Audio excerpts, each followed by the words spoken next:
السلام عليكم ورحمة الله وبركاته.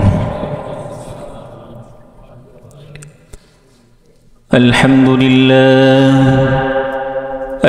لله رب العالمين، والعاقبة للمتقين، والصلاة والسلام على سيد المرسلين وعلى آله وأصحابه أجمعين.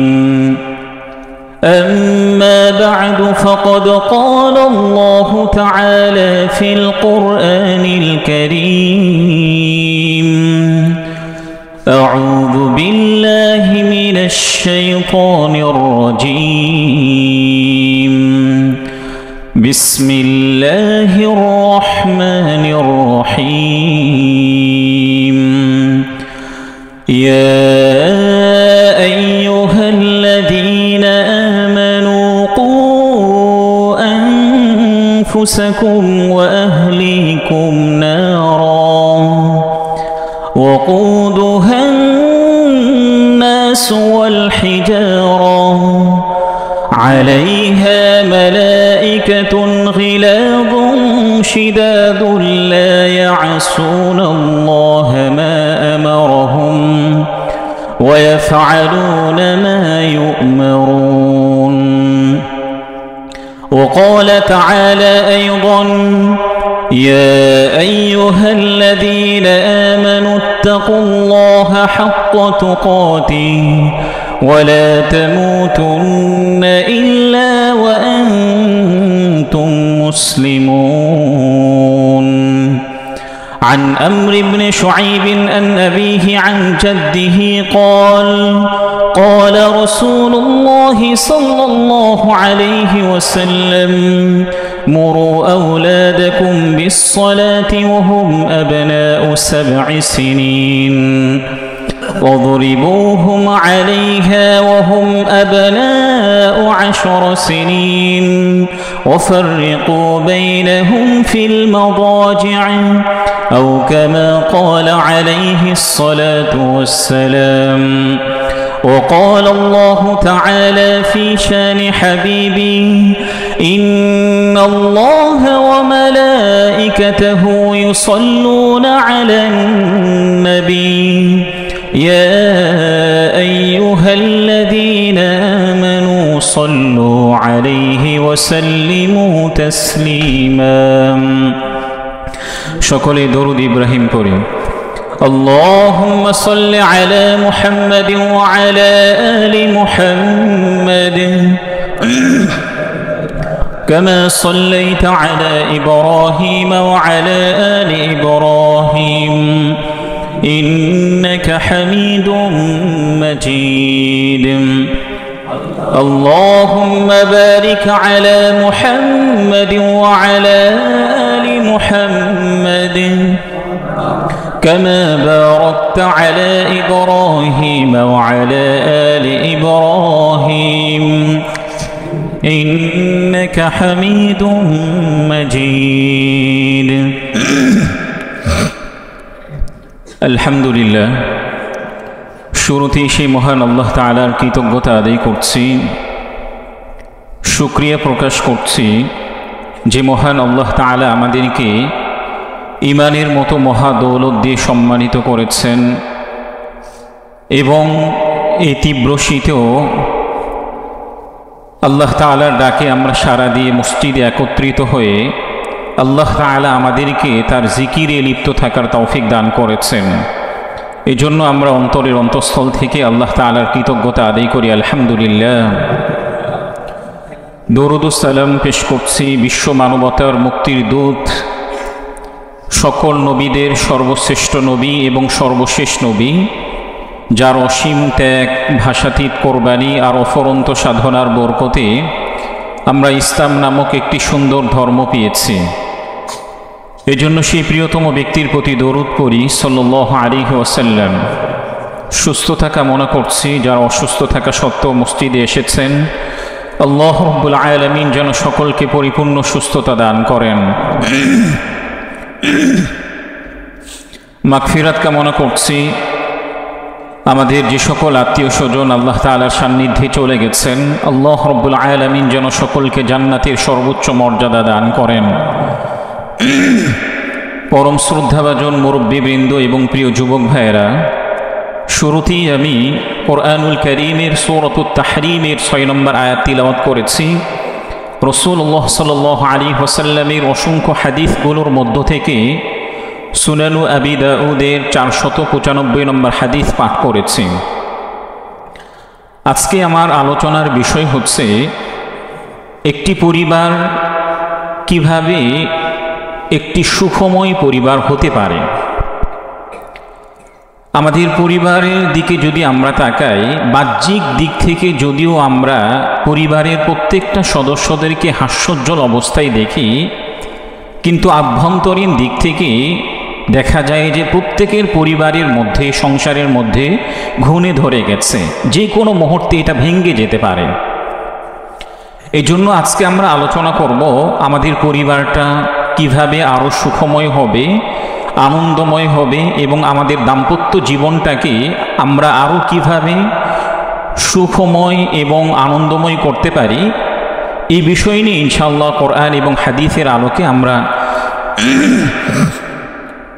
আলোচনা করার চেষ্টা করব ইনশাআল্লাহ। একটি আদর্শ পরিবার গঠনের জন্য আমরা গত কয়েক জুমা আগে আলোচনা করেছিলাম, একটি আদর্শ পরিবার গঠনের জন্য সর্বপ্রথম আমাদেরকে যে বিষয়টি চুজ করতে হবে সেই বিষয়টি হচ্ছে একজন নেককার স্ত্রী।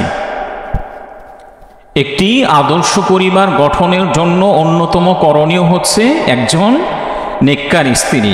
এই বিষয়ে সহিহ মুসলিমের 1467 নম্বর হাদিসের মধ্যে উল্লেখ করা হয়েছে, রাসূলুল্লাহ সাল্লাল্লাহু আলাইহি ওয়াসাল্লাম বলেছেন, আদ-দুনিয়া কুল্লুহা মাতা' ওয়া খায়রু মাতা'id দুনিয়া আল মারআতুস সালিহা।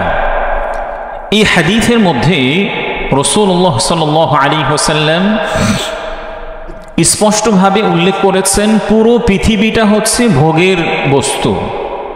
পুরো পৃথিবীটা কি? ভোগের বস্তু।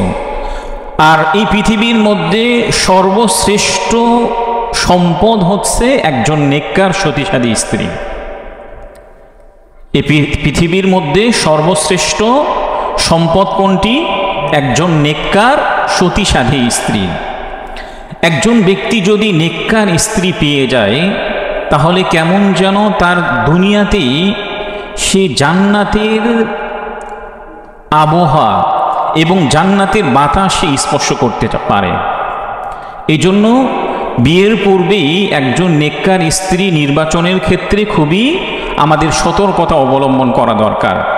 এর বিপরীতে আপনি যদি মনে করেন যে আরে ঠিক আছে, বিয়ের পূর্বে যাই হোক না কেন, বিয়ের পরে আমি ঠিক করে নিব, শতকরা হতে পারে 2% মেয়েরা ঠিক হতে পারে, কিন্তু বাকি 98% মেয়ে বিয়ের পূর্বে যেমন ছিল বিয়ের পরেই তেমনই থেকে যায়। এই জন্য প্রিয় ভাইয়েরা, যারা বিবাহ করেছেন কিংবা যারা বিবাহ করেন নাই, আপনাদের সন্তান যারা আছে, অবশ্যই বিয়ের পূর্বে নেককার স্ত্রীদেরকে প্রায়োরিটি দেওয়া চাই, যেটা রাসূলুল্লাহ সাল্লাল্লাহু আলাইহি ওয়াসাল্লাম বিভিন্ন হাদিসের মধ্যে যুবকদেরকে এবং পরিবারদেরকে এই নির্দেশনা দিয়েছেন।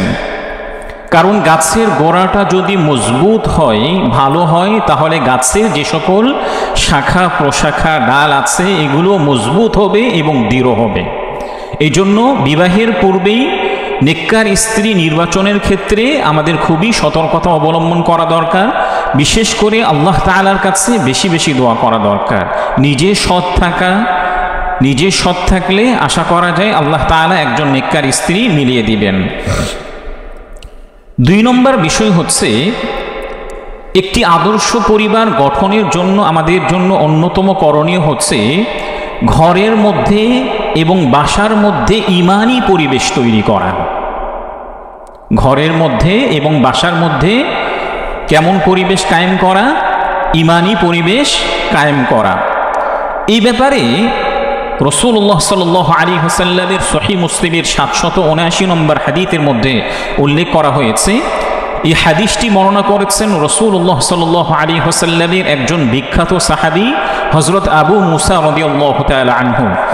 তিনি বলেন, عن أبي موسى رضي الله تعالى عنه قال قال رسول الله صلى الله عليه وسلم مثل البيت الذي يذكر الله فيه والبيت الذي لا يذكر الله فيه مثل الحي والميت হযরত আবু মুসা রাদিয়াল্লাহু তাআলা আনহু থেকে বর্ণিত রাসূলুল্লাহ সাল্লাল্লাহু আলাইহি ওয়াসাল্লাম বলেছেন, যে ঘরের মধ্যে আল্লাহ তাআলার জিকির করা হয়, যে ঘরের মধ্যে আল্লাহ তাআলার গুণাগুণ বর্ণনা করা হয়, আর যে ঘরের মধ্যে আল্লাহ তাআলার জিকির করা হয় না, উভয় ঘরের দৃষ্টান্ত হলো জীবিত এবং মৃতের ন্যায়।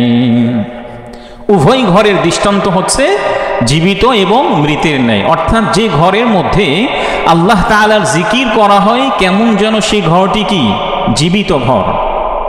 আর যে ঘরের মধ্যে আল্লাহ তাআলার জিকির করা হয় না, কোরআনুল কারীমের তেলাওয়াত করা হয় না, সেই ঘরটা কেমন যেন মৃতের ন্যায়। কেমন যেন কবরস্থানের মধ্যে গেলে একজন একেবারে শুনশান নীরবতা বিরাজ করে, এই ঘরের মধ্যে যে ঘরে আল্লাহ তাআলার জিকির করা হয় না, কোরআনুল কারীমের তিলাওয়াত করা হয় না, আল্লাহ তাআলার গুণাগুণ বর্ণনা করা হয় না এবং আল্লাহ তাআলার তাসবিহ বর্ণনা করা হয় না, ওই ঘরটি হচ্ছে মৃতের ন্যায়। এই জন্য একটি আদর্শ পরিবার গঠনের জন্য 2 নম্বর কর্তব্য হচ্ছে ঘরের মধ্যে ঈমানী পরিবেশ প্রতিষ্ঠিত করা। যদি আপনার সম্ভব নাই হয়, তারপরও 1 মিনিটের জন্য হোক কিংবা মাঝে মাঝে হোক, প্রতিদিন 5 মিনিটের জন্য হলেও আপনি ঘরের মধ্যে আল্লাহ তাআলার জিকির করেন।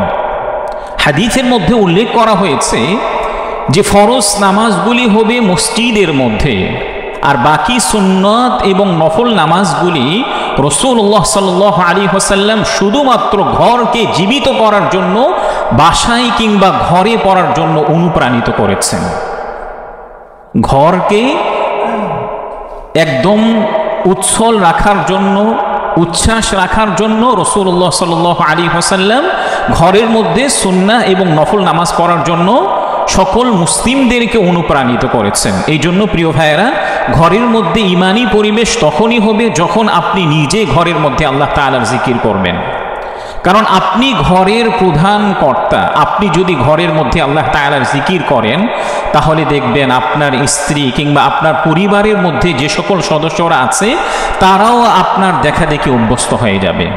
হয়তো প্রথম দিনে তারা আপনার সাথে জিকির করে নাই, আপনার সাথে 5 ওয়াক্ত সালাত আদায় করে নাই।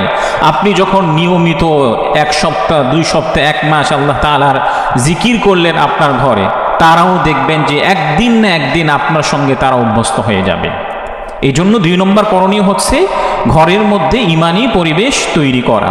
3 নম্বর করণীয় হচ্ছে একটি আদর্শ পরিবার গঠনের জন্য আমাদের 3 নম্বর করণীয় হচ্ছে বাসায় যে সকল লোকেরা আছে, ঘরের যে সকল লোকেরা আছে তাদেরকে ঈমানী শিক্ষায় শিক্ষিত করা, তাদেরকে ঈমানী শিক্ষায় শিক্ষিত করা।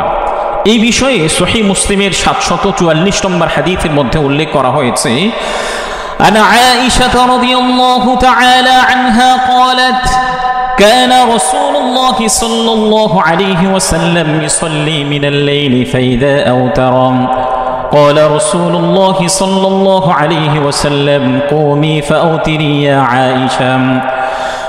ঘরের লোকদেরকে ঈমানী শিক্ষায় শিক্ষিত করে তোলার জন্য রাসূলুল্লাহ সাল্লাল্লাহু আলাইহি ওয়াসাল্লাম যে ব্যবস্থাপনাটি গ্রহণ করেছিলেন, সেই ব্যবস্থাপনা সম্পর্কে আম্মা জান আয়েশা রাদিয়াল্লাহু তাআলা আনহা বলেছেন, রাসূলুল্লাহ সাল্লাল্লাহু আলাইহি ওয়াসাল্লাম রাত্রে তিনি ঘরের মধ্যে সালাত আদায় করতেন, নামাজ আদায় করতেন।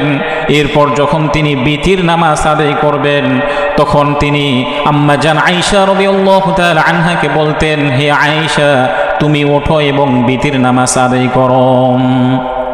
তাহলে রাসূলুল্লাহ সাল্লাল্লাহু আলাইহি ওয়াসাল্লাম রাত্রে যখন নফল নামাজ আদায় করতেন, তাহাজ্জুদ আদায় করতেন, তাহাজ্জুদ আদায় করার পরে তার প্রিয়তমা স্ত্রী আয়েশাকেও জাগিয়ে দিতেন। সুবহানাল্লাহ। তার প্রিয়তমা স্ত্রীকেও কি করতেন? জাগিয়ে দিতেন। এটাকে বলা হয় ঈমানী শিক্ষায় শিক্ষিত করে তোলা। আয়েশা রাদিয়াল্লাহু তাআলা আনহা নিজে বর্ণনা করেছেন, রাসূল আমাকে ডাক দিতেন, হে আয়েশা, তুমিও ওঠো, নফল নামাজ আদায় করো এবং বিতির নামাজ আদায় করো। ইমানি শিক্ষায় শিক্ষিত কিভাবে করে তুলব, এই বিষয়ে সুনানু আবি দাউদের 1308 নম্বর হাদিসের মধ্যে উল্লেখ করা হয়েছে। হাদিসটি বর্ণনা করেছেন রাসূলুল্লাহ সাল্লাল্লাহু আলাইহি ওয়াসাল্লামের অন্যতম একজন সাহাবী হযরত আবু হুরায়রা রাদিয়াল্লাহু তাআলা আনহু। তিনি বলেন, عن أبي هريرة رضي الله تعالى عنه قال قال رسول الله صلى الله عليه وسلم رحم الله رجلا قام من الليل فصلى وأيقظ امرأته فإن أبت نضح في وجهها الماء। রাসূলুল্লাহ সাল্লাল্লাহু আলাইহি ওয়াসাল্লাম বলেছেন, আল্লাহ রাব্বুল আলামিন ওই ব্যক্তির উপরে রহম করেন, আল্লাহ রাব্বুল আলামিন ওই ব্যক্তির উপরে দয়া করেন যে ব্যক্তি রাত্রে নফল সালাত আদায় করে, রাত্রে অন্যান্য সালাত আদায় করে এবং সে নিজে নামাজ আদায় করার পাশাপাশি তার স্ত্রীকেও জাগ্রত করে দেয়। রাসূলুল্লাহ সাল্লাল্লাহু আলাইহি ওয়াসাল্লাম বলেছেন, যে ব্যক্তি রাত্রে নফল নামাজ আদায় করে, তাহাজ্জুদ নামাজ আদায় করে, নিজে তো জাগ্রত হয়, পাশাপাশি কাকে জাগিয়ে দেয়? কথা বলেন, কাকে জাগিয়ে দেয়? তার স্ত্রীকে জাগিয়ে দেয়। রাসূলুল্লাহ সাল্লাল্লাহু আলাইহি ওয়াসাল্লাম এই হাদিসের শেষাংশে বলেছেন, স্ত্রীকে জাগিয়ে দেওয়ার সময় যদি স্ত্রী জাগ্রত হতে না চায় তাহলে তুমি কি করবে? রাসূল বলেছেন, তার চেহারার মধ্যে অল্প পরিমাণ পানি ছিটিয়ে দিবে। সুবহানাল্লাহ বলেন। তার চেহারার মধ্যে কি করবে? অল্প পরিমাণে পানি ছিটিয়ে দেয়। এই হাদিসের শেষে আরও বলা হয়েছে, ঠিক তদ্রূপ এর ব্যতিক্রম যদি হয়ে যায়, কোনো স্ত্রী 5 ওয়াক্ত নামাজের পাবন্দি, প্রতিনিয়ত সে সলাতুত তাহাজ্জুদ আদায় করেন, রাত্রে নামাজ আদায় করতে উঠেছেন, এখন তার উচিত হচ্ছে সে তার স্বামীকে জাগিয়ে দিবে। এখন তার স্বামী যদি রাত্রে জাগ্রত হতে পছন্দ না করে, তার স্ত্রীর জন্য কর্তব্য হচ্ছে তার স্বামীর চেহারার মধ্যে পানি ছিটিয়ে দিবে। কোন স্ত্রী যদি আপনার চেহারার মধ্যে পানি ছিটিয়ে দেয়, আপনি এটাকে পছন্দ করবেন নাকি পছন্দ করবেন না? একদম তো রাগ হয়ে যাবে। এই হাদিসটি আপনারা জেনে গেলেন, এখন থেকে যদি কোনো স্ত্রী এমন কাজ করে তাহলে রাগ হওয়া যাবে না। রাসূলুল্লাহ সাল্লাল্লাহু আলাইহি ওয়াসাল্লাম এমন পুরুষ এবং নারীর প্রতি বলেছেন যে আল্লাহ তাআলা এমন স্বামী এবং স্ত্রীর প্রতি রহম করেন, দয়া করেন, যে স্বামী নিজে জাগ্রত হয়, যে স্ত্রী নিজে জাগ্রত হয়, পাশাপাশি তার স্ত্রী এবং স্বামীকে জাগিয়ে দেয়। এই জন্য প্রিয় ভাইয়েরা, সপ্তাহের প্রতিটি দিন হয়তো আপনার তাহাজ্জুদ নামাজ আদায় করা সম্ভব না হয় উঠতে পারে, কিন্তু আপনার জন্য করণীয় হচ্ছে মাঝে মাঝে আপনি তাহাজ্জুদ নামাজের অভ্যাস করেন। অন্তত সপ্তাহে একদিন ওঠেন, বৃহস্পতিবার রাত্র, শুক্রবার রাত্রটা যেহেতু একটু ফজিলতপূর্ণ রাত্র, অন্তত সপ্তাহে একটা দিন আপনি তাহাজ্জুদ নামাজ আদায় করার চেষ্টা করেন এবং নিজে জাগ্রত হন, পাশাপাশি আপনার স্ত্রীকে জাগিয়ে দেন। তাহলে দয়া করবেন কে? আল্লাহ তাআলা। 4 নম্বর করণীয় হচ্ছে, একটি আদর্শ পরিবার গঠনের জন্য 4 নম্বর করণীয় হচ্ছে, রাসূলুল্লাহ সাল্লাল্লাহু আলাইহি ওয়াসাল্লাম স্ত্রীদেরকে লক্ষ্য করে বলেছেন, হে নারী সম্প্রদায়, তোমরা বেশি বেশি করে সদকা করো। হে নারী সম্প্রদায়, তোমরা বেশি বেশি কি করবে? সদকা করবে। কারণ তোমরা বেশি অকৃতজ্ঞ হয়ে ওঠো এবং তোমরা স্বামীদেরকে বেশি বেশি লানত করো। এই 2টি কারণে রাসূলুল্লাহ সাল্লাল্লাহু আলাইহি ওয়াসাল্লাম বলেছেন, হে নারী সম্প্রদায়, তোমরা বেশি বেশি সদকা করো।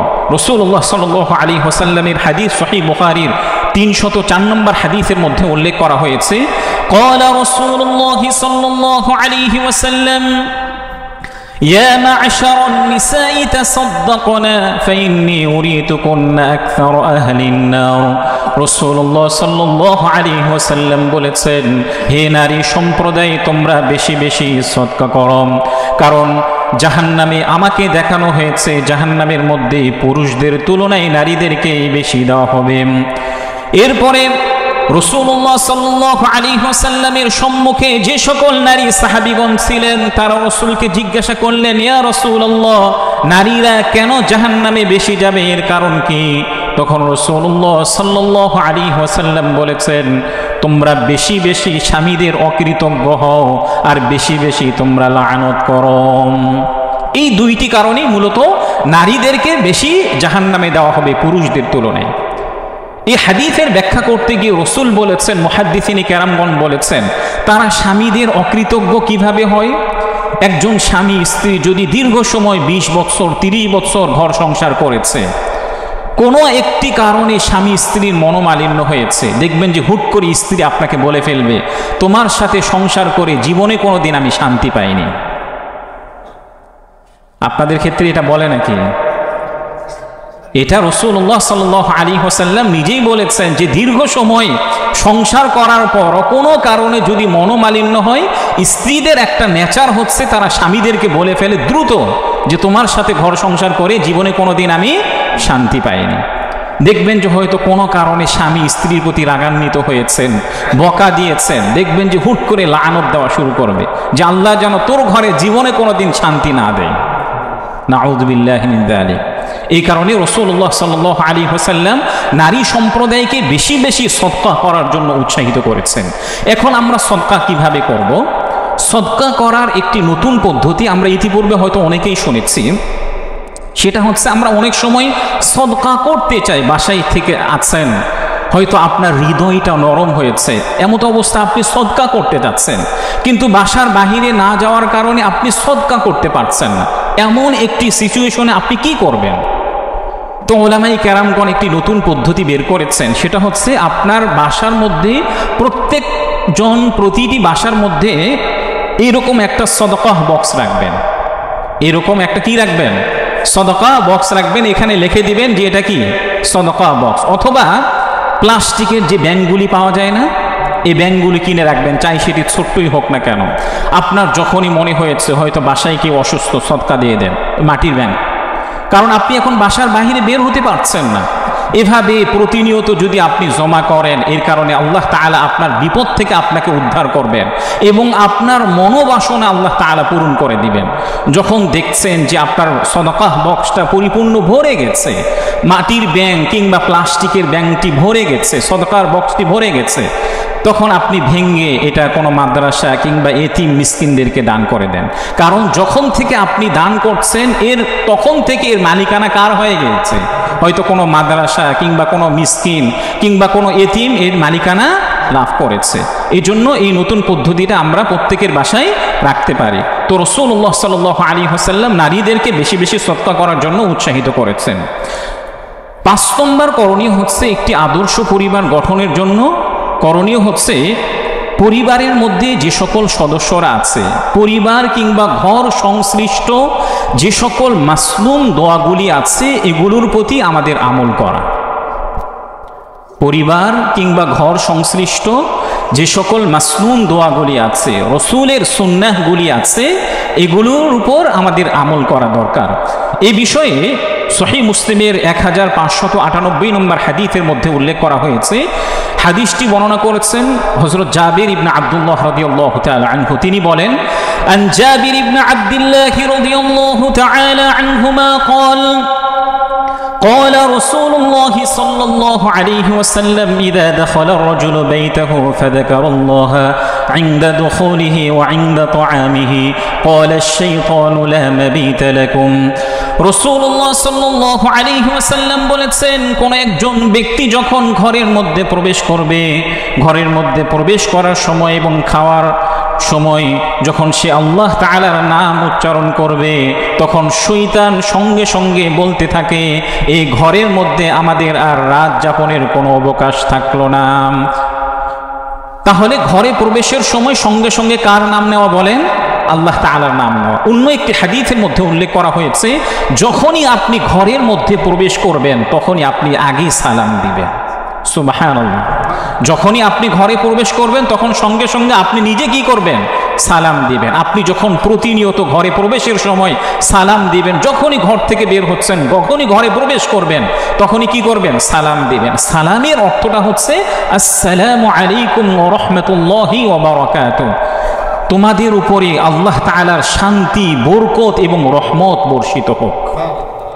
যে ঘরের মধ্যে শান্তি, রহমত, বরকত বর্ষিত হবে, এই ঘরের মধ্যে শয়তান আর প্রবেশ করতে পারবে? এই ঘরের মধ্যে আর কোনো ক্ষতি হতে পারে? এই জন্য প্রতিনিয়ত প্রিয় ভাইয়েরা, যখনই ঘরে প্রবেশ করবেন তখন সালাম দিবেন। সালাম মূলত আপনার পরিবারকেই দিচ্ছেন। এর অর্থ হচ্ছে আমার পরিবারের যত সদস্য আছে তাদের সবার উপরে আল্লাহ তাআলার রহমত, শান্তি এবং বরকতের জন্য আমি দোয়া করছি। এই জন্য সালাম দিবেন তো ইনশাআল্লাহ। রাসূলুল্লাহ সাল্লাল্লাহু আলাইহি ওয়াসাল্লাম আরেকটি কথা বলেছেন, যখন খাবার শুরু করবে তখন তুমি বিসমিল্লাহ বলবে, আল্লাহ তাআলার নাম নেবে। যখন বিসমিল্লাহ বলবে তখন ওই খাবারের মধ্যে শয়তান আর অংশগ্রহণ করতে পারে না। ঘরে প্রবেশের সময় আল্লাহ তাআলার নাম নিলে, সালাম দিলে তখন ওই ঘরের মধ্যে শয়তান অবস্থান করতে পারে না, তার কোনো অপশনই থাকে না। ঠিক তদ্রুপ খাবারের শুরুতেই, প্রারম্ভেই কোনো ব্যক্তি যদি আল্লাহ তাআলার নাম উচ্চারণ করে ওই খাবারের মধ্যে শয়তান আর প্রবেশ করতে পারে না। কারণ কোনো ব্যক্তি যদি খাবারের সময় বিসমিল্লাহ না বলে তাহলে ওই খাবারের সাথে আরেকজন কে খায়? শয়তান। আমরা কি কেউ চাই যে আমাদের সাথে শয়তানও খাবার খাক? এটা আমরা কেউই চাই না। এই জন্য প্রিয় ভাইয়েরা, যদিও খাবারের শুরুতে বিসমিল্লাহ আমরা বলতে ভুলেও যাই, খাবারের মাঝামাঝি হোক কিংবা খাবারের শেষ হলেও বিসমিল্লাহ বলার চেষ্টা করব ইনশাআল্লাহ। 6 নম্বর করণীয় হচ্ছে, একটি আদর্শ পরিবার গঠনের জন্য 6 নম্বর করণীয় হচ্ছে ঘরের লোকদেরকে ইলম শিক্ষা দেওয়া। ঘরের লোকদেরকে ইলম শিক্ষা দেওয়া। এই ব্যাপারে হযরত আলী রাদিয়াল্লাহু তাআলা আনহু বলেছেন, আল্লিমুহুম ওয়া আদ্দিবুহুম। ঘরে যে সকল লোকেরা আছে তাদেরকে তোমরা ইলমে দ্বীন শিক্ষা দাও এবং তাদেরকে তোমরা শিষ্টাচার শিক্ষা দাও। ঘরে যে সকল লোকেরা আছে তাদেরকে তোমরা ইলমে দ্বীন শিক্ষা দাও এবং তাদেরকে তোমরা কি শিক্ষা দাও? শিষ্টাচার শিক্ষা দাও। এই ইলমে দ্বীন শিক্ষা না দেওয়ার কারণে, শিষ্টাচার শিক্ষা না দেওয়ার কারণে আমরা অনেক অভিভাবকরা মনে করি আমার সন্তান যা কিছুই করুক না কেন আমি তারপরও তাকে ভালোবাসবো, আমার স্ত্রী যা কিছুই করুক না কেন তারপরও আমি তাকে ভালোবাসবো। কিন্তু এই ব্যক্তিটা যখন বার্ধক্যে উপনীত হয়ে যায় সেই সন্তানের পক্ষ থেকে প্রতিনিয়ত আঘাত পেতে থাকে, একটা সময় তার বৃদ্ধাশ্রমে আশ্রয় হয়ে যায়। এই জন্য প্রিয় ভাইয়ারা, আমরা যদি প্রত্যেকেই চাই যে আমার স্ত্রী, আমার বার্ধক্য অবস্থায় আমার সন্তান, আমি যখন একেবারে জীবন সায়ান্নে পৌঁছে যাব আমার সন্তান, আমার স্ত্রী আমাকে ভালোবাসুক, তাহলে শুরু থেকেই স্ত্রী সন্তানদেরকে ইলমে দ্বীন এবং শিষ্টাচার শিক্ষা দেওয়া উচিত। সন্তানদেরকে এমনিতেই না ছাড়া উচিত।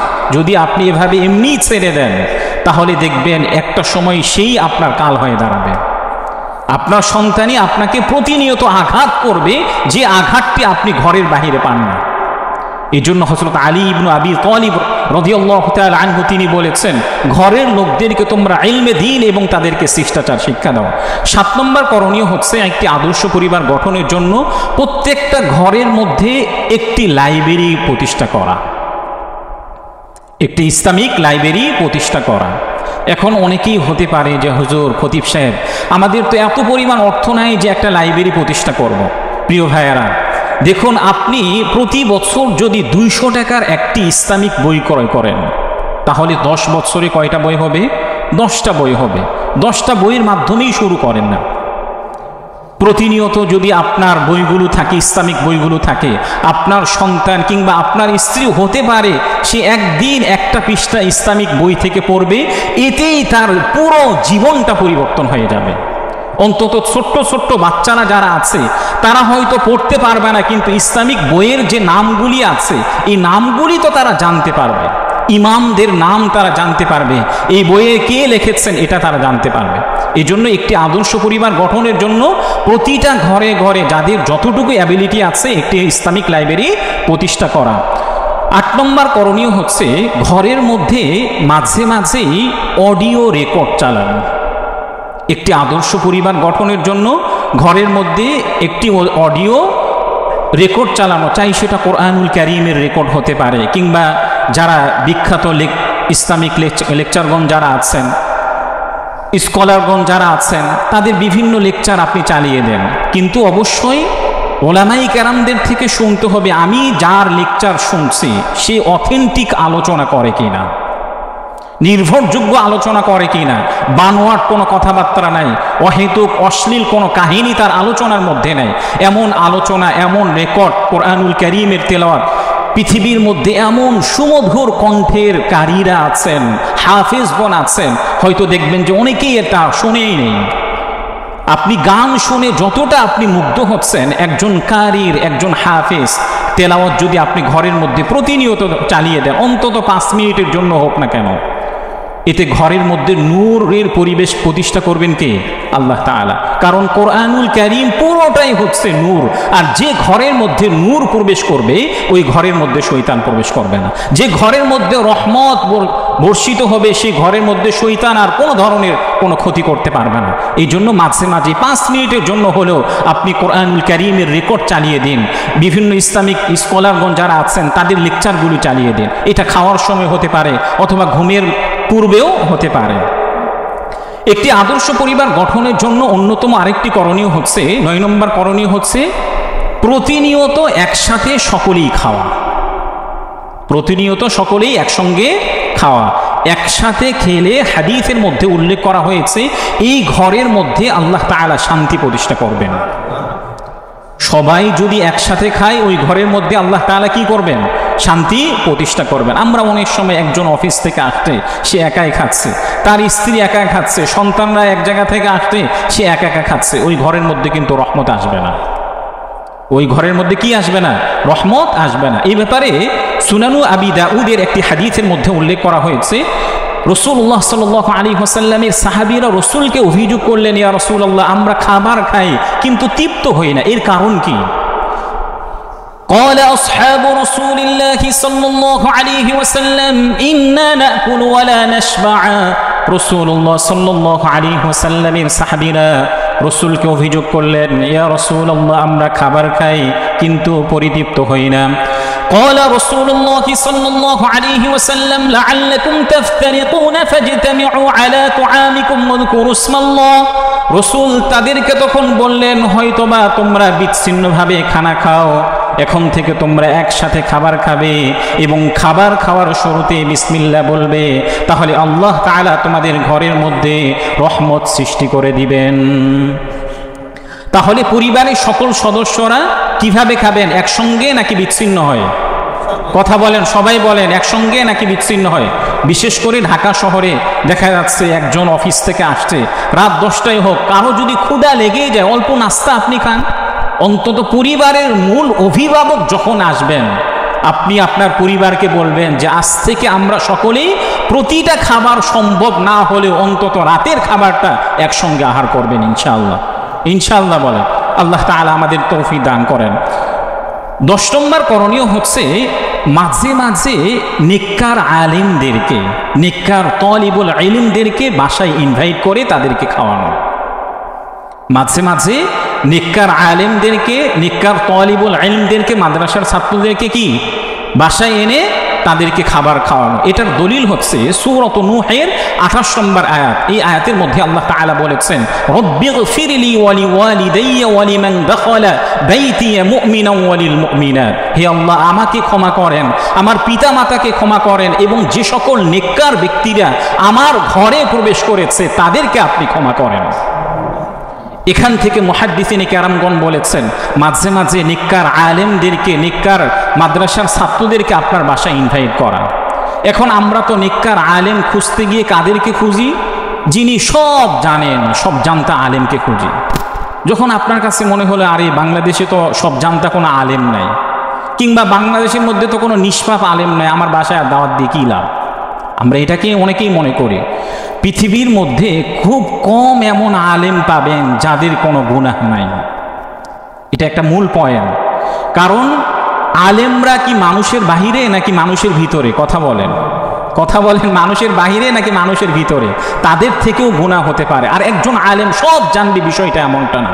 ওলামায়ে কেরামগণ বলেছেন, আলেমদের সাথে সাথে তাদের স্ত্রীদেরকেও আপনার বাসায় ইনভাইট করে। এতে হবে কি, আপনার স্ত্রীর সাথে একজন আলেমের স্ত্রীর সম্পর্ক হবে।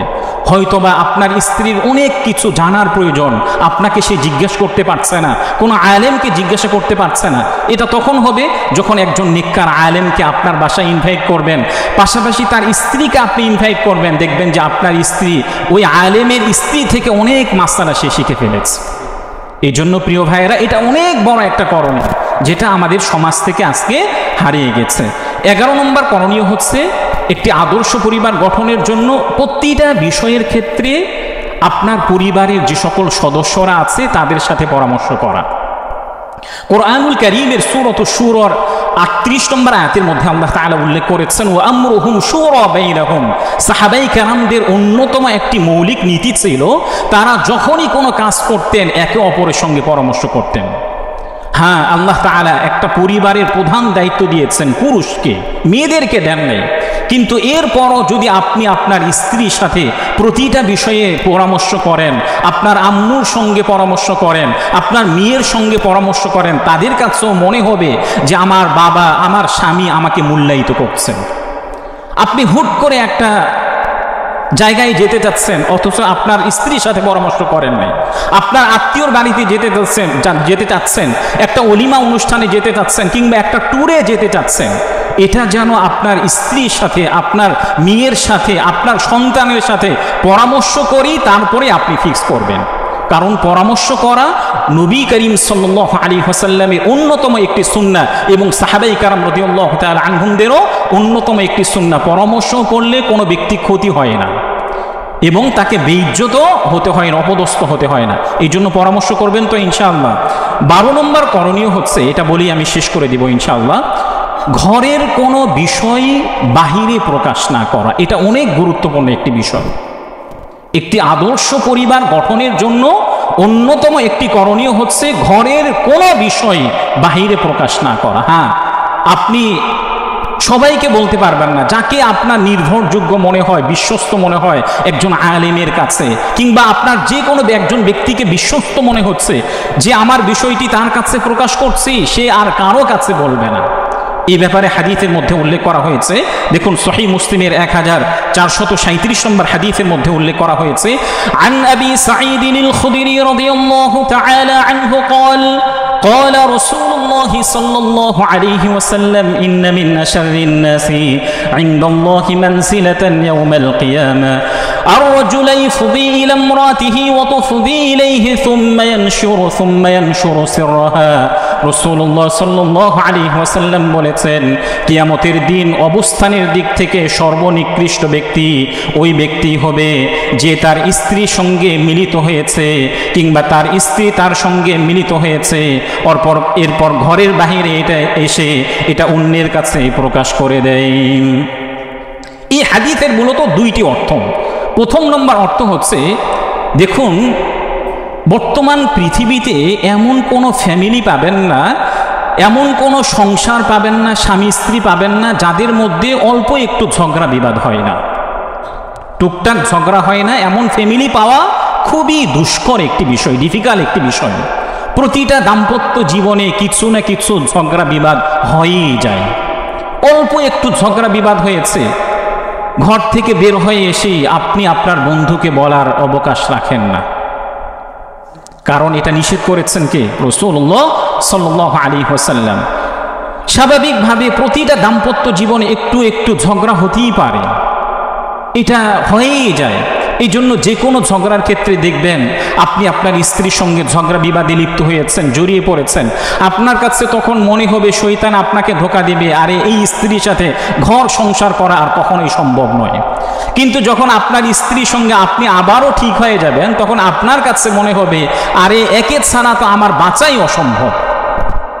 এটা কি আপনার খেয়াল করেছেন যে একজন স্ত্রীর সঙ্গে যখন আপনার ঝগড়া বিবাদ হবে তখন শয়তান ধোঁকা দেয়, আরে একে বাদ দিয়ে দাও, এর সঙ্গে ঘর সংসার করা সম্ভব নয়।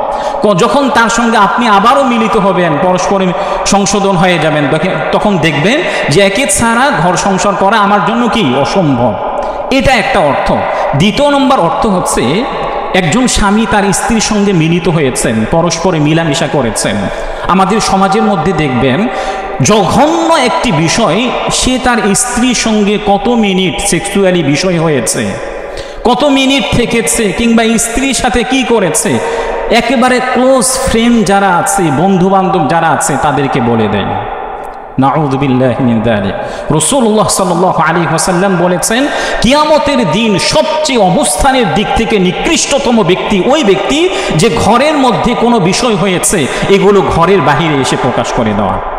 এই জন্য প্রিয় ভাইয়েরা, শুরু থেকে আবারও বলছি, আদর্শ পরিবার গঠনের জন্য আজকে আমি 12টি করণীয় কথা বলেছি। প্রথম নম্বর করণীয় হচ্ছে একজন নেককার স্ত্রী নির্বাচন করা। 2 নম্বর করণীয় হচ্ছে ঘরে ইমানি পরিবেশ তৈরি করা। 3 নম্বর করণীয় হচ্ছে ঘরের লোকদেরকে ইমানি শিক্ষায় শিক্ষিত করা। 4 নম্বর হচ্ছে ঘরের মেয়েদেরকে সদকা করতে উদ্বুদ্ধ করা। 5 নম্বর করণীয় হচ্ছে ঘর এবং পরিবার সংশ্লিষ্ট যে সকল দোয়াগুলি আছে এগুলো আমল করা। 6 নম্বর করণীয় হচ্ছে ঘরের লোকদেরকে ইলম শিক্ষা দেওয়া। 7 নম্বর করণীয় হচ্ছে বাসায় ইসলামিক লাইব্রেরি প্রতিষ্ঠা করা। 8 নম্বর করণীয় হচ্ছে ঘরের মধ্যে কোরআনুল কারীমের রেকর্ড কিংবা অন্যান্য ইসলামিক স্কলারদের আলোচনা চালু করা। 9 নম্বর করণীয় হচ্ছে মাঝে মাঝে নেককার আলেম এবং মাদ্রাসার ছাত্রদেরকে খাওয়ানো। 10 নম্বর করণীয় হচ্ছে বাসায় সবাই একসাথে খাওয়া। 11 নম্বর করণীয় হচ্ছে বিভিন্ন বিষয়ে তাদের সাথে পরামর্শ করা। 12 নম্বর করণীয় হচ্ছে ঘরের মধ্যে যতই কিছু হোক না কেন এটাকে বাইরে প্রকাশ না করা। ইনশাআল্লাহ আগামী জুমাতে আরও বিষয় আলোচনা করার চেষ্টা করব। আল্লাহ তাআলা আমাদের সবাইকে এই বিষয়গুলোর উপর আমল করার তৌফিক দান করেন। ওয়া আখিরু